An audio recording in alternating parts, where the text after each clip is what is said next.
చౌదరి గారు అన్నా, రే నుండి కోలుకోవడానికి ఎన్నాళ్ళు సమయం పట్టిందా మీకు? కోలుకోవటం అనేది తీసుకున్న దెబ్బను బట్టండి. కోలుకోవటానికి సమయంకి ఎందుకు తేడా ఉంటుందంటే, దెబ్బ తగిలింది, అంతకుముందు కూడా తగిలింది దెబ్బలో. రేయికి ఒక్కదానికి ఎందుకు అడిగారు? అంతకుముందు తగిలిన దెబ్బలు కూడా. కానీ ఇంత గ్యాప్ తీసుకోలేదు అప్పుడు.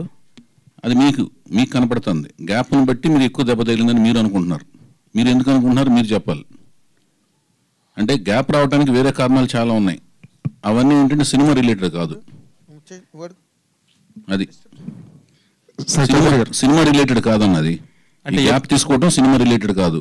మధ్యలో రెండేళ్ళేమో కరోనా వలన సినిమా ఫీల్డ్లో స్తబ్దతగా ఉంది. ఆ కరోనా టైంలో కూడా ఆల్రెడీ రన్నింగ్లో ఉన్న ఫిల్మ్స్ తర్వాత 1.5-2 years పట్టింది. ఆ టైంలో నేను సినిమా స్టార్ట్ చేయలేదు కాబట్టి దానివల్ల 4 ఏళ్ళు సినిమాలు ఎవరు తీయలేదు.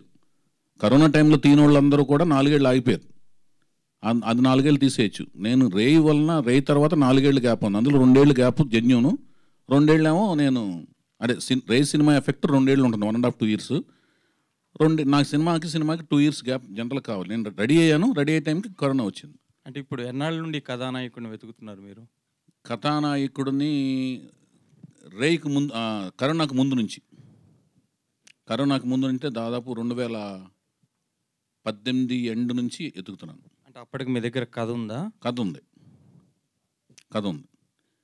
కథలోని రూపాలు మారుతుంటాయి. కథ వాళ్ళు అనుకున్నాను అనుకోండి, ఇప్పుడున్న కథకు కూడా రేపెల్లుండు దానిలోని చేంజెస్ చేసుకుంటూ ఉంటాం.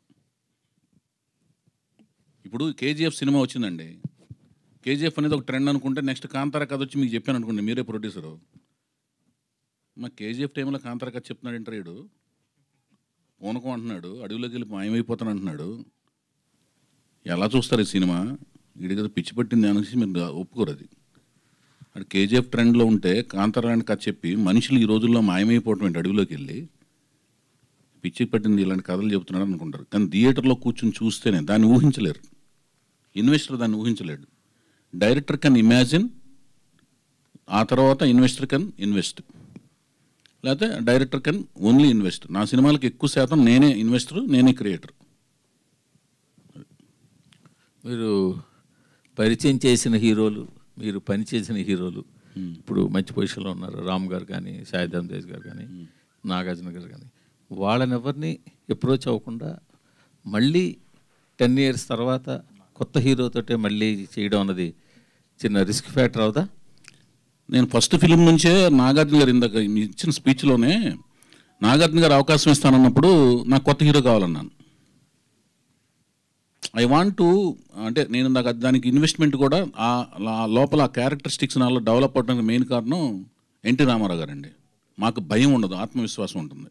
ఇవి చాలామంది డైరెక్టర్స్ ప్రూవ్ చేశారు. మా ప్రొఫెషన్లో ఉన్నప్పుడు ఏమవుతుందంటే, ఇప్పుడు విశ్వనాథ్ గారు ఉన్నారు, శంకరాభరణం కథ, అక్కడ ఆయన ఇన్వెస్టర్ కాదు, ఓన్లీ క్రియేటర్. ఇన్వెస్టర్ వచ్చి ఏడిది నాగేశ్వరరావు గారు. శంకరాభరణం కథ రాసుకున్నప్పుడు అప్పుడు ఎవరిని పెట్టాలండి ఆ టైంలో ఆ పాత్రకి? శంకర శాస్త్రి గారి పాత్రకి జనరల్గా డైరెక్టర్ ఏం ఆలోచిస్తారు? రామారావు గారిను, నాగేశ్వరరావు గారిని లాంటి వాడిని పెట్టాలనుకుంటారు. మంజు భార్గవ్ గారి క్యారెక్టర్ని ఎవరిని పెట్టాలనుకుంటారు? అప్పుడు ఇంకో ఏదో ఫెమిలియర్ క్యారెక్టర్ని ఎవరిని పెడదాం అనుకుంటారు.